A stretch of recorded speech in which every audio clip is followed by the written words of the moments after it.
Hello, my beautiful friends, my fellow space blobs, however you identify yourself. I am so happy to have you here with me in this space today because we get to explore a topic that is so special to me, which is Venus and specifically Venus retrograde. I have such a deep love of this season that comes around every 18 months. It is such a beautiful time of mystic initiation, renewal, rebirth, reconnection, intuition, and this powerful sense of insight and renewal that is just like nothing else. And it's so interesting because I think in our pop astrology world and our consumer culture and just the way things have elapsed over the last 50 or 60 years, this transit's really gotten watered down, I would say. A lot of times we'll hear it spoken about as a transit that we want to avoid bad haircuts or makeovers and that we will be getting texts from our exes. And there will be drama and there will be confusion, which is really takes away all the power of this transit, all the ancient poetry, because really what we're working with when we are working with Venus and her cycle, which is a 584-day cycle where she goes from new to full to new again. We are working with the ancient movement of the morning and evening star. That is what Venus is. So she has been observed for a very, very long time and has represented a lot of deeper symbolism around death and rebirth and creation. And she is tied to so many powerful mystic initiation traditions. So I think it's really interesting, and I'd be curious to hear what you all have to say about how you have worked with Venus retrograde in the past, if it's something you've ever thought about, or how you connect with Venus. Because for me, there are a lot of deeper, more ancient archetypes that she is connected to that we often don't hear spoken about. And we often hear much more about the superficial levels of Venus being about beauty and nice things and pretty things and diplomacy, when in fact she's really tied to a lot of the death and rebirth energetics that have been spoken of in story, in song, in folktale for thousands of years. So I'm so excited today to give us a chance to really feel into the upcoming Venus retrograde, which is going to be happening in Leo, which happens to be my sun sign, starting on July 22nd and going until September 3rd. So today we are just going to get into the details of this, get comfortable with it, feel a little bit empowered. I'm going to give you some tips for how to connect with this and maybe feel a little bit more like you can enter into this 6-week cycle with a sense of breath and spaciousness and trust and intuition. And that's really what I hope that we get out of this conversation today. So let's get into it.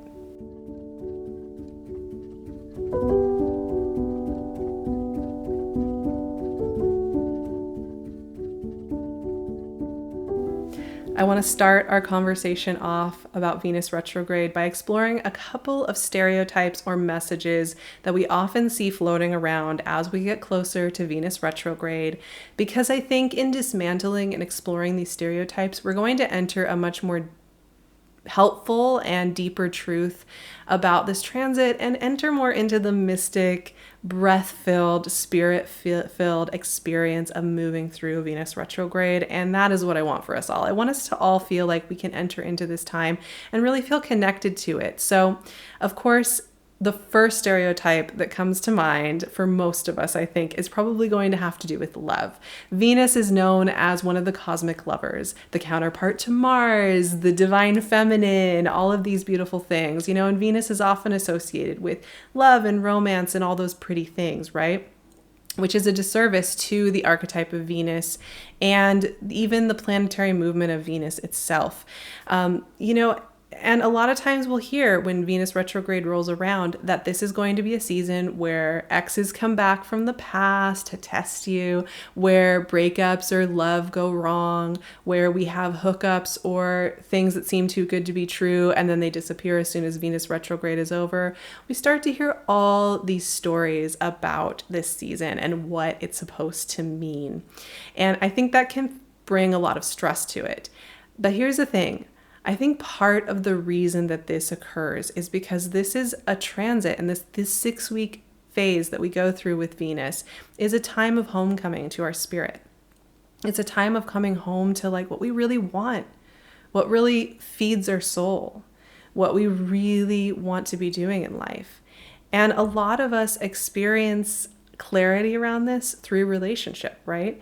A lot of times we will be able to see how we have changed or grown through our relationships, through looking at the past, through a conversation with a lover. And so I think over time what has happened is that this deep homecoming, this deep sense of going to the underworld, reconnecting with spirit and re-emerging, which is what Venus retrograde is really all about at its core. The mechanics of that have slowly trickled into this idea of it being about romance and lost love and all of that, even though really what it's about is coming more clearly into where we are headed next. And of course, sometimes we might have something coinciding with Venus retrograde. We might be realizing something about ourselves and going through a big breakup while Venus retrograde happens. Of course, that can happen. But a lot of times it's going to have a lot more layers to it. It's going to have a lot more to do with how that homecoming is going and what themes we have going on in our lives. And so it's important to just keep that in mind. The other stereotype that I find, I have even just, I would say, a little bit of disdain for this stereotype because I think it's so superficial, is this idea that this is a season when you cannot get a haircut or do a makeover or try on any new clothes or redesign your house in any way because you will hate it as soon as the transit is over. As soon as Venus goes direct, you're going to realize that you are stupid and ugly, basically, is what that message is saying. And I'm sorry, but I just do not have a time of day for this. But I think what's really interesting about this stereotype is it says something larger about our culture and what we value and think of as beautiful. Because Venus in many ways has been stripped of the power that is associated with death and rebirth, with the ability to go to the underworld and return, with the ability to continue to create through life, even though it is a very complex and nuanced place to live, to continue to rise, to continue to open, to transform from the evening star, disappear and not be seen, and come back as the morning star. This whole process is really, really powerful and potent. But I think that through consumer culture and through the pressure to always have things be beautiful and look beautiful on the surface, there's been this kind of co-opting of the Venus retrograde story and energy to be about the superficial, that you can't trust yourself, that you are going to make horrible decisions, that you have no access to intuition, and that everything you choose to do is at the whim of something going wrong, and that you are going to make mistakes with your body and with your life. And I think that that's really interesting because Venus is much more associated with imagery like Inanna or Isis. She's much more connected to the death and rebirth cycles, energetics, visuals, all of that. And so I just want to put to rest both of these. Both that it has to be about love gone wrong or just the past coming back to visit you, and that it's about superficial beauty standards, because neither of these things are really connected with Venus, and least of all Venus retrograde, so we can just let them go right now. You can trust yourself during this transit, and that is the next section of this conversation. I also want to get us into the beautiful cosmic poetry of Venus retrograde, because it really is the poetry of the universe. The way this planet moves, the way the light of this planet shows up for us here on Earth, the way it all moves and connects. It's extremely poetic, very mystic. It's very much tied to the beauty of death and rebirth, as I have mentioned a few times.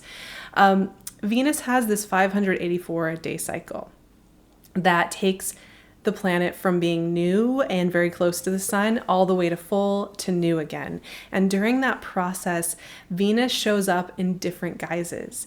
And as the cycle comes to a close, as we get closer to the end of that 584-day cycle, the retrograde begins. And at the very heart of that retrograde, Venus meets up with the sun. During this time, Venus is not visible. Right before the retrograde, in the months before, she is the evening star. During this retrograde, she will meet up with the sun, and once this retrograde has ended, there will be the appearance that Venus is now the morning star. Just that in and of itself is so beautiful to me, and that's that pinpoint of light that we see, when it's the evening star, of course, as the sun sets, it's one of the first stars we see. As the morning star, it's one of the last that will be visible as the day begins. And there's just this beautiful poetry to that in and of itself. And I think over the centuries and millennia, this disappearance of Venus, where there is not the evening or morning star, and then there's the reemergence of that energy, is so beautiful. Think about experiencing that as an observer thousands of years ago, or even hundreds of years ago. This would have appeared as this beautiful symbol of rebirth and reconnection. Venus retrograde lasts about 6 weeks, 42 days, and that number is also really important. It is often tied to seasons of seeking, going into the desert, going to sit with oneself, long nights, sitting with our spirit, and reconnecting to what that means. And in many ways, this transit is about the pilgrimage we take to the far shore, to the underworld. If you like the hero or heroine's journey, often there's that initiation into the underworld, and we come back out with greater understanding, greater wisdom that we bring to our communities, bring to the continuation of our story. And that's what Venus retrograde is really all about. And during this season, this experience of wandering, of sitting with, there is a deep honoring and a deep reckoning of where we are now. I think the fact that this takes place every 18 months, every year and a half or so, is a really beautiful acknowledgement that this is kind of a natural breath of the universe. That as we grow and expand and change form, we must have an exhale that matches the symbolism and poetry of that we need a rest point that allows us to do that honoring and reckoning. And this is what allows us to do that. This is also a time as we enter this darkness, right? This time when Venus is not there to guide us either as the evening or morning star, to face our inner cynics, our inner skeptics, our inner wounded warriors that are trying to protect us. It's a time of really looking at those straight in the face, honoring them, and rearranging the power dynamics from within. And what's really interesting about Venus retrograde as well, as far as beautiful poetry of the universe, is that there's a longer 8-year cycle that Venus goes through. And you can look this up. I believe it's called the Petals of Venus. And during that 8-year cycle, Venus makes this amazing pattern with the movement of Venus. I'd highly recommend checking that out, Petals of Venus. So this also means that every 8 years, Venus returns to the retrograde position that she was in 8 years ago. And this year, Venus retrograde is occurring in Leo. And the last time we had Venus retrograde in Leo was back in 2015. So you can also think about those 8-year cycles if you'd like. 2015 and 2007 were the two last times that Venus retrograded in Leo. I'm also going to leave all of the Venus retrogrades over the last, 8 years so that you can see where they've been and how they've moved and what to work with when you're exploring Venus retrograde, and just kind of this cosmic rhythm, this kind of cosmic breath that I'm explaining here and trying to enunciate for you all, that this is a natural breath and deep connection to spirit. Let's explore what Venus retrograde in the sign of Leo is really about symbolically, energetically, and I think some ways to just generally work with Venus retrograde so that you feel like you know some ways to explore it and feel connected to it. I know a lot of us think of Leo as kind of being bold, dramatic, loud, over the top. The stereotypes around Leo have to do with wanting all the attention and wanting all the power and wanting everything to be like covered in gold and leopard print or something, some form of that, right? Is what we think of when we're thinking of stereotypes of Leo. But Leo in its core is about the heart. It is a heart chakra energy, and it is about how we move and live life through the heart. It's also about the courage to be here, the courage to exist here in this world and to be a part of it. Now, Venus retrograde, as I've mentioned so many times in this conversation, is about death and rebirth. It's about the pilgrimage we make, the mystic initiation, the entering into a sacred space where we have a reckoning. And if we are doing that in the sign of Leo, which is the sign of the heart, of courage, of authenticity, of childlike joy and play, of living life via the heart as our electromagnetic field that helps us move through the world, this is about really connecting to what our hearts want to express. And I think the thing that's really interesting about this combination is that this is often a moment where we sit with where we haven't been letting ourselves follow our heart. And there is no judgment here on this, because I think our world tells us not to follow our hearts. Our world tells us to get on with it, to steamroll ourselves, to force it through, to do all of that, and to almost enter into our conversation with our heart with disdain. I think there's also sometimes a little bit of a misunderstanding of what the heart energy really is about. I think we often think of it as the romantic that just dives in without looking at the red flags and just wants to eat ice cream on the sidewalk or whatever that is. But that's not really what the heart energy is, right? The heart energy is the courage and the integrity to follow what feels really true to us and to be honest with ourselves first and foremost. And then, eventually to be honest with the way we move through the world, in our bodies and in our experiences in life. And that can be really intimidating, right? It can be really intimidating to have that type of courage and honesty with ourselves to say, this isn't what I need this over here. And that's what this really is about, right? Is a time for us to go to the wilds of our heart, the wild spirit within us that wants to be honest and wants to be heard and wants to be included in the process of building a life. And to dissolve, I think, a little bit of this false dichotomy between intellect and heart as well, because they can actually work very well together when they've actually been given space to have a conversation. So that's what this is really about. Plain and simple. It's about actually hearing our heart calling and having a moment to be really honest with ourselves about that in the quiet of spirit, and to see how that will transform us. And yes, of course, that can feel tender, can feel a little scary, because if we know something about what we need or desire, we can't unknow it. And often, like I've mentioned at the end of a Venus retrograde, a lot of us will feel that we have a knowing that we can't unknow and that we must act on. And once again, that goes back to some of those stereotypes about love or appearances. I think sometimes on the superficial level, as we change, those might be the first things we notice, that, oh, my relationship has changed, or, oh, my feeling about the way I look has changed. But it's not really about the superficial, is it? It's about something deeper going on that has changed. And then I wanted to talk a little bit about some ways to work with Venus retrograde, with all that I've just mentioned here, because I think that there are some really strong themes that come up with Venus retrograde in Leo. And like I mentioned, check out, think about 2015, summer 2015, summer 2007. What were you exploring then? It might be really interesting to think about that. But here are some themes.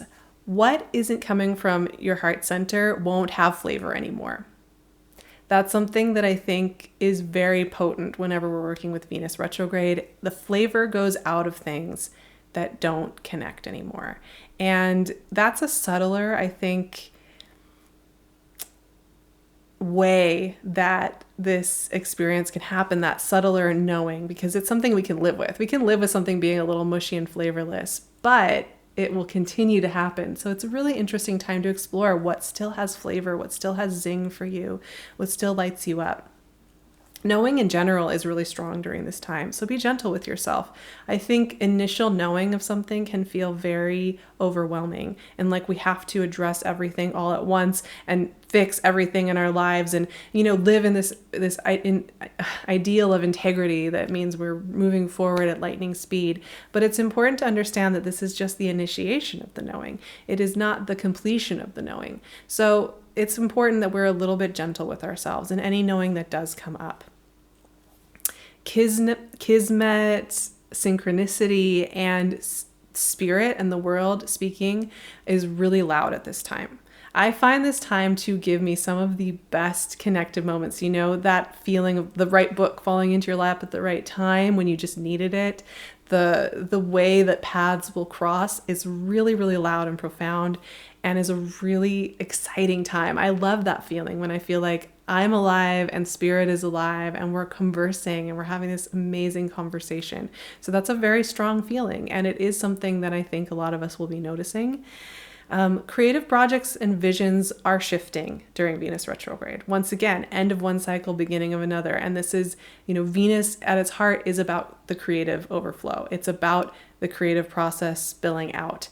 And so this is a time of reckoning, once again, of what our creative projects and visions are in our lifetimes, and shifting those and exploring those. This is also a great time, though, to play with different mediums, to play with different projects, to let yourself explore a little bit and have some playfulness. Leo is about playfulness, and Venus is about playfulness. And so while I've been talking a lot about like the deeper mystic kind of seriousness of knowing and reckoning and sitting silently as spirit and sitting out in the desert or having a dark night of the soul, I think it's important to remember there's a playfulness to this as well. When you have Venus and Leo mixed together, there is a sense of fun and play, absurdity of life. We take it all so seriously. We put so much pressure on ourselves to perform it perfectly, to have all the right answers, and yet life is absurd. And there's a reminder here to let yourself explore that joy time and again. This is also a time when new beginnings are waiting to be born into the world. And so it's important during this time to rest and dream.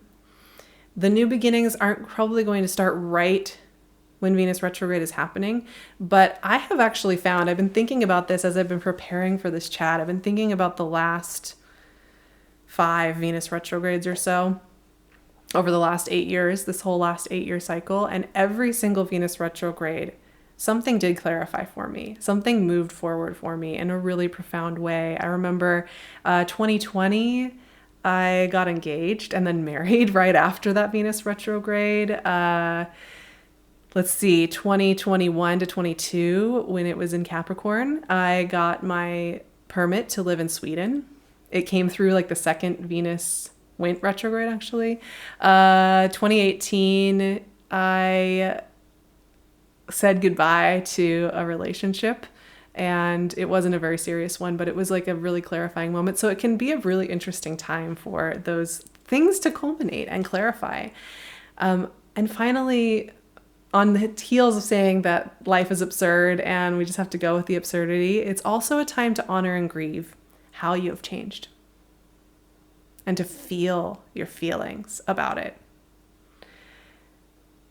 It's just important to give ourselves time and space sometimes to feel our feelings. Doesn't mean we're in a season of grief necessarily. We could be. Some of us might be. For sure, that is a central part of life. But even if life is going pretty well, we still need space to grieve how we have changed.